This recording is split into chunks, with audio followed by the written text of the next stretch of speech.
नमस्कार. या खाशेल्या हिडोनात तुमकां सगळ्यांक येवकार. फाटल्यान तुमकां दर्याचो गाज ऐकू येता आसतलो आनी वेंचणुकेचो गाज ही ल्हारां आनी मतांचे ल्हार खंय वता हो प्रश्न. आनी आज आमचे बरोबर खास गेस्ट आसात की नेमकें हें वारें खंय वता तांचो अदमास कितें, तांचें विश्लेशण कितें तेंय जाणून घेवया. आम आदमी पार्टीचे नॅशनल कन्व्हिनर, दिल्लीचे मुख्यमंत्री अरविंद केजरीवाल सर, वेलकम. मैं जानना चाहता हूँ, मतलब 1.5-2 साल पहले आपने बहुत शिद्दत से यहाँ पे तैयारी शुरू की थी चुनाव में, वेरी सीरियसली पार्टिसिपेट होने की. Now we are 1 week away from the election. Where do you see yourself and prospects of the party? मैं इसको दूसरी तरह से पुटअप करता हूँ कि आज गोवा के अंदर क्या स्थिति है. आज गोवा के लोगों के सामने दो ही ऑप्शंस हैं. एक ऑप्शन है आम आदमी पार्टी. गोवा के लोगों को यकीन हो गया है कि ईमानदार पार्टी है, दिल्ली में बहुत अच्छा काम किया था, गोवा में भी काम करेंगे. तो एक आम आदमी पार्टी है और दूसरा है बीजेपी के लोगों को लोग डायरेक्टली या इनडायरेक्टली वोट दें. डायरेक्टली वोट देने के लिए वो बीजेपी को वोट देंगे और किसी भी पार्टी को वोट देंगे तो वो अल्टीमेटली जाएगा बीजेपी के पास, क्योंकि उनके लोग छोड़ के बीजेपी में चले जाएंगे जैसे पिछली बार हुआ था. और इस बार तो एक और ट्रेंड देख रहे हैं कि बीजेपी को पता था हम सालसेट से नहीं जीत रहे, हम कैथलिक एरियाज से नहीं जीत रहे, तो बीजेपी ने अपने लोगों को चुनाव के 1-2 महीने पहले कांग्रेस में भेज दिया और उनको कांग्रेस की टिकट दिलवा दी और अब वो कांग्रेस से की टिकट से लड़ रहे हैं और जीतने के बाद अगले दिन वो सब बीजेपी में चले जाएंगे. तो गोवा के लोगों के पास दो ऑप्शन है. आम आदमी पार्टी को वोट दीजिए डायरेक्टली और ईमानदार सरकार बनाइए, या डायरेक्टली या इनडायरेक्टली बीजेपी को वोट दीजिए. हाँ, तो जब ये बात कहते हैं कि एक सवाल उठता है कि ये क्या गारंटी है कि आपके विधायक अगर जो चुन के आएंगे वो भाजपा में नहीं जाएंगे? तो हमने अपने हाथ काट के जनता को दे दिए, हमने अपनी पावर जनता को दे दी. सबसे एफिडेविट साइन करवाए हैं. एफिडेविट में 2 बातें लिखी हैं. अगर मैं एमएलए बना तो मैं रिश्वत नहीं लूँगा, और दूसरा कि मैं पार्टी छोड़ के नहीं जाऊँगा. इस एफिडेविट की कॉपी जनता के घरों में बंटवा देंगे. अगर कोई ये छोड़ के जाता है तो जनता उसके खिलाफ उसको प्रोसिक्यूट कर सकती है कोर्ट में जाके. चीटिंग का मामला बनता है, ब्रीच ऑफ ट्रस्ट का मामला बनता है, and filing false affidavit on oath. Sir, आप कांग्रेस की बात कर रहे थे, पहले कांग्रेस की बात करते हैं. इस बार जो इंटरेस्टिंग बात हुई है कि कांग्रेस के 90% विधायक बीजेपी ले गई, जो बच्चे कुचे थे वो टीएमसी ले गई और कांग्रेस को नए उम्मीदवार देने पड़े. आम आदमी पार्टी भी ये कह रही थी कि हम आपको नए उम्मीदवार देंगे, अच्छे उम्मीदवार देंगे. अब 2 पार्टियां हैं जिनके पास नए उम्मीदवार है, फ्रेश फेसिस है, एंड जनता कंफ्यूज हो सकती है. आप ये कंफ्यूजन कैसे दूर करेंगे? में कोई कंफ्यूजन नहीं है. कांग्रेस का तो कैरेक्टर तो वही है. कांग्रेस का तो कैरेक्टर ऐसा नहीं कि गोवा में हो रहा है, पूरे देश के अंदर हो रहा है कि उनके लोग जीतते हैं और वो छोड़ के चले जाते हैं. एक तरह से बीजेपी ने हर जगह सरकार बनाने का काम आउटसोर्स कर दिया है कांग्रेस को, और कांग्रेस ने गारंटी दी है कि जो भी हमें वोट देगा हम उसको सेफली बीजेपी को डिलीवर करा देंगे. तो उनके फ्रेश हैं कि ओल्ड हैं कि नए हैं कि पुराने हैं कि क्या हैं, अमीर है गरीब है, उनके सारे फेसेस जो हैं आप देख लेना, चुनाव के बाद उधर चले जाएंगे. ये उन्होंने भी अपने सभी उम्मीदवारों को लेके वो मंदिर गए, चर्च गए, दरगाह गए और भगवान के सामने कस्में वादे किए. मंदिर में क्या उन्होंने तो आंख बंद करके पता नहीं क्या बोला, किसी को क्या पता. हमने तो साइन करके एफिडेविट सबके घर में भेजा है कि ये एफिडेविट साइन किया है, नोटरी का उसमें स्टैंप है. उन्होंने पता नहीं, मंदिर में गए तो थे, लेकिन अच्छी बात है, मंदिर में जाना चाहिए, भगवान की पूजा भी करनी चाहिए, लेकिन मुझे पता चला मंदिर में गए और आंख बंद करके सब लोगों ने पता नहीं क्या बोला मन मन में. तो एक चीज़, आपको कौन से मुद्दे दिखाई दे? क्योंकि मैं इन चीज़ों को 2 तरह से देखता हूँ. एक जो रेगुलर मुद्दे होते हैं हर किस चुनाव में, वो एम्प्लॉयमेंट का मुद्दा हो या विकास का मुद्दा हो या किस तरह का विकास हमें चाहिए ये मुद्दा हो, और दूसरा ये मुद्दा कि जो 2017 के बाद जिस तरह की राजनीति गोवा में हुई है कि हमें ये राजनीति और ये राजनेता चाहिए या नहीं चाहिए. आपके हिसाब से इनमें से कौन से मुद्दे हैं जो इस चुनाव में प्राथमिकता पे होंगे? मैं आपकी बात से सहमत हूँ. दोनों मुद्दे इंपॉर्टेंट हैं. सबसे ज़्यादा बड़ा मुद्दा इस टाइम रोज़गार है और माइनिंग है. माइनिंग भी रोज़गार से रिलेटेड है। अभी भी मैं एक टाउन हॉल करके आ रहा हूँ, वहाँ पे सब लोग खड़े होकर यही कह रहे थे कि मेरे पास नौकरी नहीं है, मैं ग्रेजुएट हूँ, हमारी माइनिंग बंद हो गई है, माइनिंग कैसे चालू होगी। एक आदमी शुरू होकर बोलता है कि आप कह रहे हैं कि 6 महीने में शुरू करेंगे। बोले 2017 में अमित शाह और मोदी जी भी आए थे, वो ये कह के गए थे कि 6 महीने में शुरू करेंगे। बोले 5 साल कंप्लीट हो गए, उन्होंने शुरू नहीं की। और बोले हमने कांग्रेस को वोट दिया तो कांग्रेस के सारे एमएलए जाके बीजेपी में मिल गए, उन्होंने बीजेपी की गवर्नमेंट। तो मैंने कहा फिर आपने बीजेपी को भी ट्राई करके देख लिया, कांग्रेस को भी ट्राई करके देख लिया, अब हम कह रहे हैं 6 महीने में कर देंगे, एक मौका हमें दे दो। और मैंने कहा मैं यकीन दिलाता हूं कि अगर एक मौका आप हमें देंगे, अगली बार आप दोनों पार्टियों को भूल जाएंगे। दिल्ली के लोगों ने हमें एक ही मौका दिया था, आज दिल्ली के लोग इतने खुश हैं, इतने खुश हैं हमारे काम से कि अब तीसरी बार सरकार बनाई है और 70 में से 62 सीट्स दी है, क्योंकि हमारे कामों से खुश है। वहाँ बीजेपी भी साफ़ हो गई है, कांग्रेस भी साफ़ हो गई है। गोवा के लोगों से मेरी यही विनती है कि आपने 25 साल कांग्रेस को दिए, 25 साल कांग्रेस ने राज किया, 15 साल बीजेपी को दिए, 15 साल बीजेपी ने राज किया। 25 साल कम नहीं होते, 15 साल कम नहीं होते। अब अगर उनको 5 साल और दोगे तो वो कुछ और नहीं करने वाले नया, उन्होंने जो करना था उतना कर लिया। एक मौका आम आदमी पार्टी को दे के देखिए, मैं आपको यकीन दिलाता हूँ 5 साल के बाद आप इन दोनों पार्टियों को भूल जाएंगे। तो एक मुद्दा जो आता है वो है स्प्लिट का, और सब कह रहे हैं कि ओपोजिशन स्पेस इतना क्राउडेड नहीं, ओवर क्राउडेड है।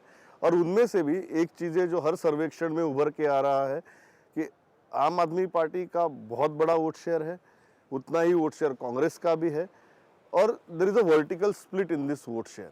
डू यू थिंक एक हफ्ते में, अगले एक हफ्ते में, क्योंकि कभी कभी चुनाव के वक्त बहुत रैपिड कंसोलिडेशन हो जाता है, ये जो वोट शेयर्स है ये किसी एक पक्ष की तरफ कंसोलिडेट हो पाएंगे?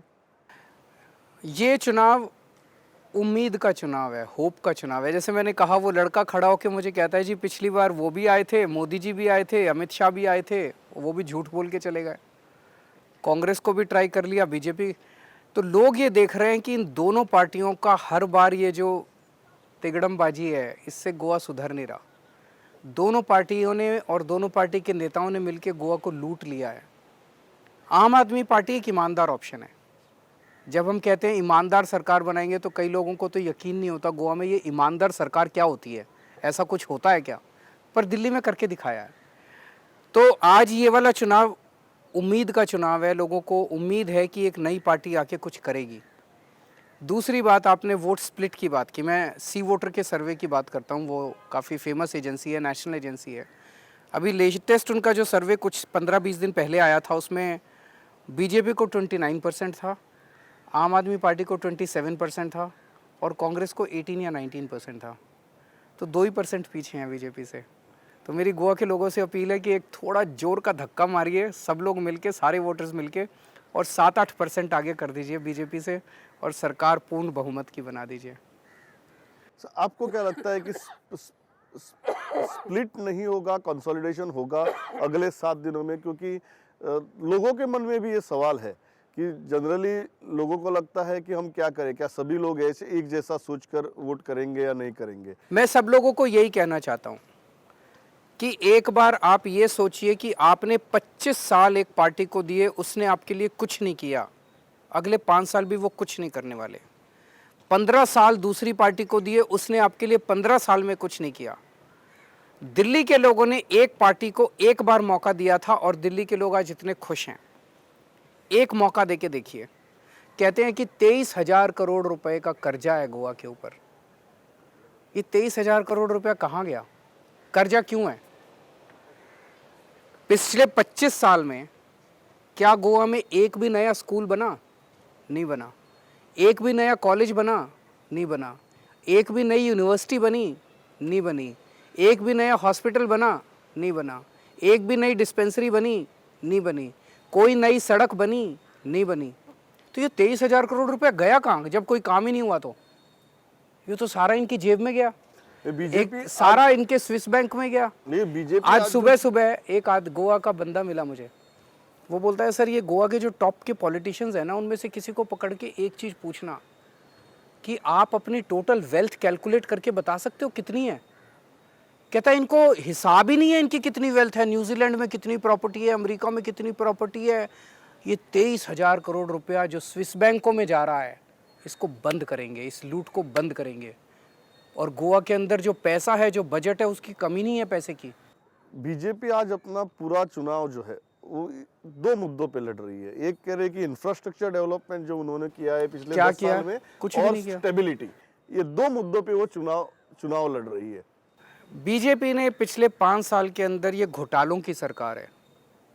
इनके एक मंत्री के ऊपर सेक्स के घोटाले का आरोप है, एक मंत्री के ऊपर गार्बेज घोटाले का आरोप है। जब कोरोना में लोग मर रहे थे ऑक्सीजन की कमी से, तब इनका एक मंत्री ऑक्सीजन का घोटाला कर रहा था। पता नहीं कितने लोगों की उस घोटाले की वजह से जान गई है। एक मंत्री के ऊपर वेंटिलेटर के घोटाले का आरोप है, एक मंत्री के ऊपर लेबर के घोटाले का आरोप है, एक मंत्री के ऊपर जॉब्स के घोटाले का आरोप है। किस स्टेबिलिटी की बात कर रहे हैं, किस डेवलपमेंट की बात कर रहे हैं ये लोग? ये डेवलपमेंट है? लूट रहे हैं सारा पैसा, इनका सबका पैसा स्विस बैंकों में जा रहा है। इसको बंद करेंगे, जनता का पैसा जनता के ऊपर खर्च होगा। एक आश्वासन मैं देता हूं सबको, अगर हमारा कोई मंत्री, कोई एमएलए अगर भ्रष्टाचार करेगा, उसको छोड़ेंगे नहीं, उसको बख्शेंगे नहीं। ऐसी सजा देंगे कि भविष्य के अंदर दूसरी पार्टी वाले भी भ्रष्टाचार करना बंद कर देंगे।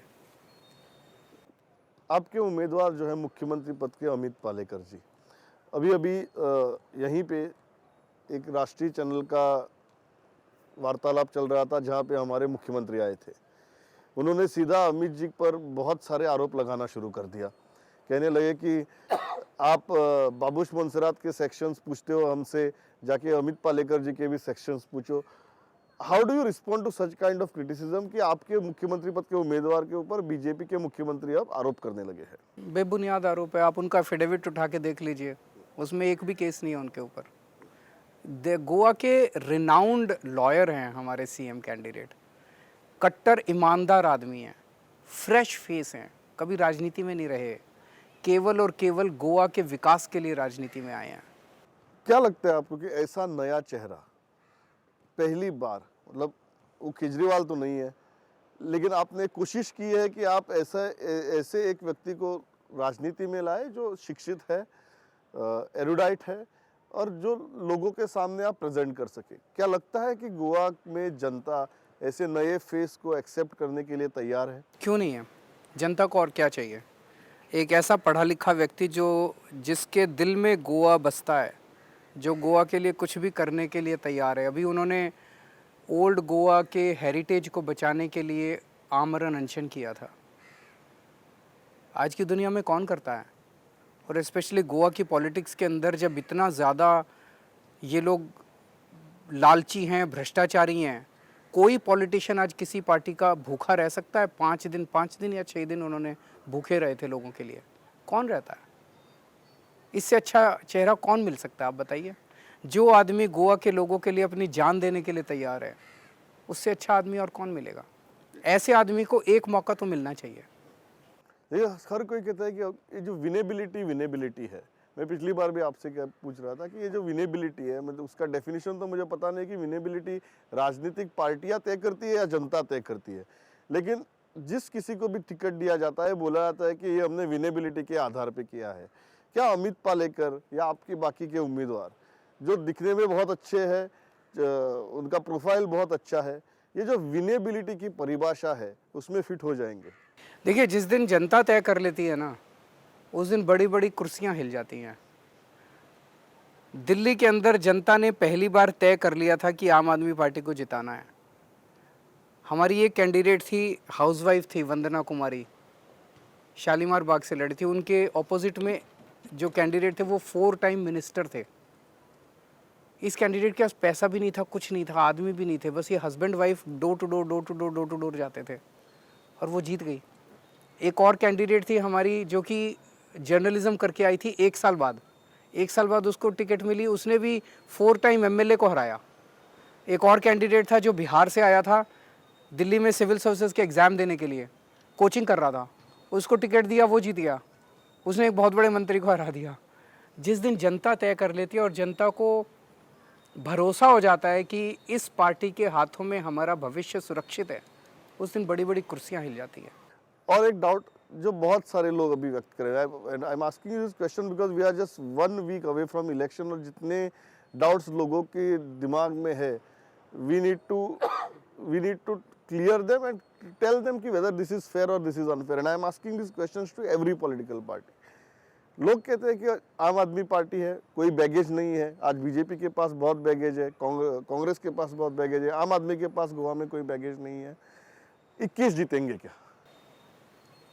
गोवा के लोग अगर चाहेंगे तो क्यों नहीं जीतेंगे? मैं आपसे एक क्वेश्चन पूछता हूँ। आम आदमी पार्टी, मैं पिछले 5-6 महीने में कई बार आया, हर बार मैंने कुछ ना कुछ गारंटी दी।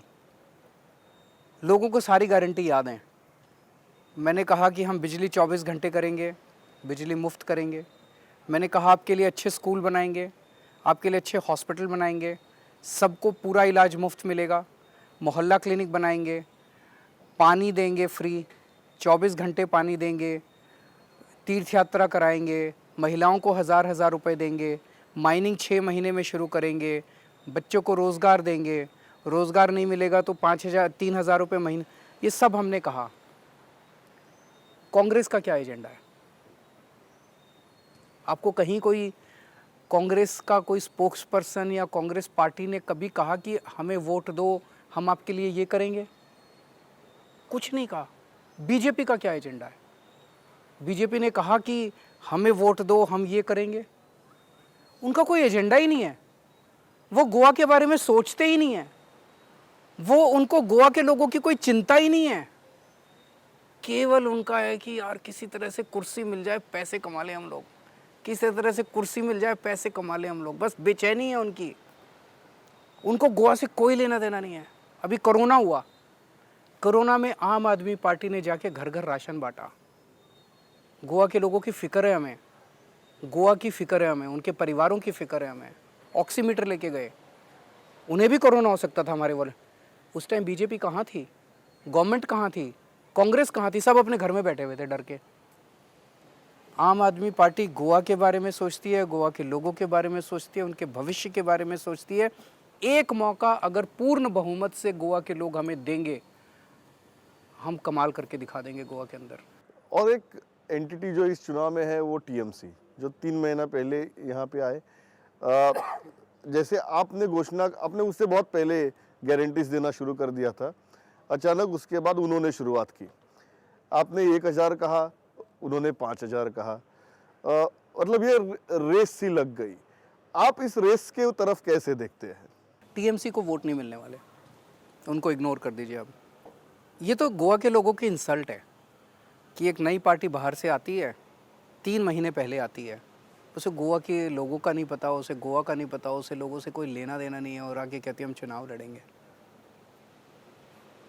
हम पिछले 7 साल से काम कर रहे हैं गोवा के अंदर।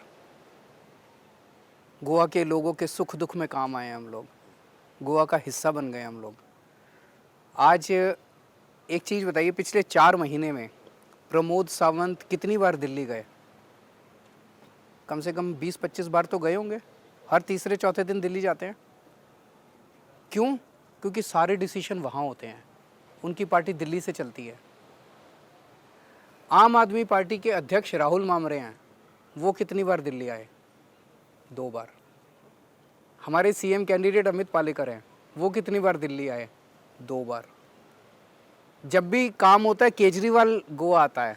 हमारी पार्टी गोवा से चलती है, हमारे डिसीशंस यहाँ होते हैं, हमारे डिसीशंस दिल्ली में नहीं होते। आज हम गोवा की पार्टी हैं, बीजेपी दिल्ली की पार्टी है, कांग्रेस दिल्ली की पार्टी है।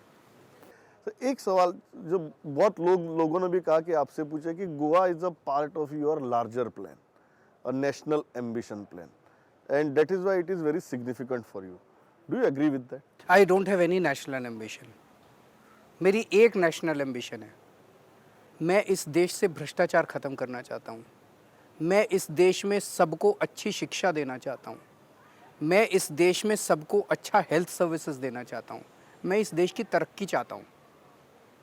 पहले मुझे लगता था ये हो नहीं सकता, बहुत बड़ा काम है, पर जब दिल्ली में सरकार बनी और हमने 5 साल में कर दिया तो मुझे लगा यार इन पॉलिटिशियंस ने 70 साल हमारा बेवकूफ़ बनाया है। इन पॉलिटिशियंस ने, इन्होंने बैठ के केवल लूटा है, ये हो सकता है। तो अब या तो ये कर दें और नहीं तो हम जाके करेंगे। या तो गोवा में प्रमोद सावंत साहब कर देते, फिर हमारी ज़रूरत ही नहीं थी, हमें आने की ज़रूरत ही नहीं थी। अब इन्होंने तो किया नहीं, इन्होंने तो गोवा को लूटा इन सब ने मिलके, तो हम करेंगे फिर। There is no grand national plan. I have one national plan and that is we want development of this country. हमें इस देश का विकास चाहिए, भ्रष्टाचार खत्म करना है, स्कूल खोलेंगे, कॉलेज खोलेंगे। मेरे को पॉलिटिक्स नहीं आती है, मेरे को राजनीति करनी नहीं आती है, मेरे को काम करना आता है। मेरे को स्कूल बनाने आते हैं, मुझे अस्पताल बनाने आते हैं, मुझे बिजली देनी आती है, मुझे पानी देनी आती है, मुझे सड़कें बनानी आती है। पॉलिटिक्स उनको मुबारक, सारा काम मेरे जिम्मे। Let's come to Punjab, which is very significant. How are you looking at Punjab now? मतलब जो पिछली बार हुआ बहुत ही कड़वा एक्सपीरियंस था, इस बार are you approaching it differently? पिछली बार कई सारे एक्सपीरियंसेस हमें हुए, हमने कई गलतियां की, मैं मानता हूं, उन गलतियों से हम सीख रहे हैं। इस बार हम ज़्यादा ऑर्गेनाइज्ड हैं, सिस्टमैटिक हैं, फूक फूक के अपने कदम रख रहे हैं और पिछली गलतियों से सीख के हम आगे बढ़ रहे हैं। वहाँ पे भी आपको पूर्ण बहुमत की आशा है? मैं उम्मीद करता हूं कि पंजाब के लोग हमें ज़रूर पूर्ण बहुमत देंगे, हमें एक मौका इस बार ज़रूर देंगे। भारतीय जनता पार्टी एक प्रिंसिपल पोल बन गई है देश की राजनीति का, और हर कोई कह रहा है कि विपक्ष जो है वहाँ पे कोई पोल रहा नहीं।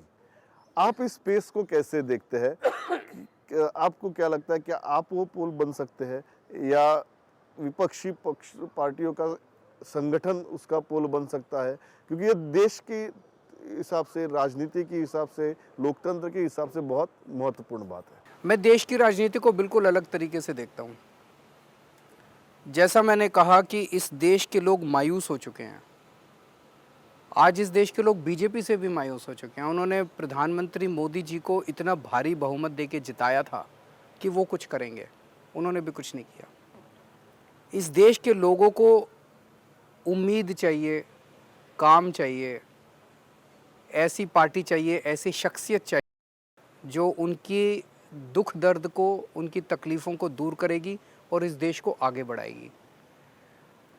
देश के लेवल पे जो भी उनकी उम्मीदें पूरी करेगा वो आगे आएगा। ये अर्थमेटिक काम नहीं करेगा कि बीजेपी के खिलाफ इतने वोट, इतनी सीटें, this plus this is equal to this. मुझे नहीं लगता वो काम करेगा। एक ही चीज़ काम करेगी, जो भी शख्स और जो भी पार्टी देश के लोगों को ये भरोसा दिलाएगी कि हम इस देश को आगे ले जा सकते हैं, हम आपकी मुसीबतों को, हम आपके बच्चों के लिए, आपके परिवार के लिए, देश के लिए अच्छा काम कर सकते हैं, जनता उसके साथ खड़ी होगी। You are not saying it is a group of opposition parties that is required, it is one opposition party that is. मेरा कहना है कि ये जो तिगड़म है ना कि ये सारे इकट्ठे हो जाओ, फिर इसको हरा दो, फिर ये हराने और जिताने का काम डेमोक्रेसी में जनता करती है। ये कुछ पार्टियां मिलके कोशिश कर रही हैं, ये जनता पे छोड़ दीजिए। आप ये बताइए कि आप क्या करेंगे देश के लिए, आपका बस। एजेंडा क्या? आपका एजेंडा क्या है देश के लिए, बस। ये जब आप इकट्ठे होते हैं जिताने और हराने के लिए, तो जनता सोचती है यार ये काम तो मेरा है डेमोक्रेसी में, तुम्हारा थोड़ी है जिताने और हराने का काम। वो काम जनता पे छोड़ दीजिए। सर, आखिरी सवाल, अगर सरकार बनती है आम आदमी पार्टी की, तो वो पहले 3 कौन से ऐसे कदम होंगे जो आप पहले हफ्ते में उठाना चाहेंगे? हम रोज़गार के ऊपर सीरियस काम शुरू करना चाहेंगे।